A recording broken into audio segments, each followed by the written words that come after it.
नासिन भानसदाबाद वेझो दिलशाख खे घारो पइजी वियो। पाणी तेज़ीअ सां भानसदाबाद शहर तरफ़ वधी रहियो आहे। उन हवाले सां तफ़सील ॿुधाइण लाइ असां राब्तो कयो आहे SS न्यूज़ जे रिपोर्टर मोहम्मद अली मेमण सां। जी मोहम्मद अली, छा तफ़सील आहिनि?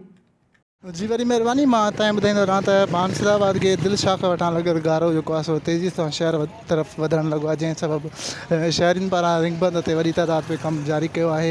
मां तव्हां ॿुधाईंदो रहां राति मंछू ढंढ खे जेको आहे दरिया खां करमपुर वटां जेको कट ॾियण खां पोइ भानसदाबाद शहर खे ख़तरो घटि थी वियो। उन खां पोइ वरी हींअर जेको आहे सो दिलशाख खे लॻल गारो भानसदाबाद शहर ॾे तेज़ी सां वधणु लॻो आहे, जंहिं सबबु भान शहर खे ख़तरो आहे, जंहिं खां पोइ शहरियुनि पारां रिंग बंद ते कमु जारी आहे। जॾहिं त मां तव्हांखे इहो ॿुधाईंदो रहां त पाणी जेको वहिकिरो आहे उहो भान शहर खे तेज़ी सां वधणु लॻो आहे, जंहिं सबबु भान शहर खे अलर्ट जारी थियो हो कुझु ॾींहं अवल। उन खां पोइ जेको आहे डिप्टी कमिश्नर जामशोर हो अलर्ट जारी करण खां पोइ जेको आहे भानसदाबाद शहर वीरानी वारो ॾिसणु ॾियो। उन खां पोइ हींअर जेको दिलशाख खे लॻल घारो भानसदाबाद शहर तेज़ी सां वधणु लॻो, जंहिं सबबु भान शहर खे ॿीहर ख़तरो जेको आहे सो जारी थी वियो आहे। जी।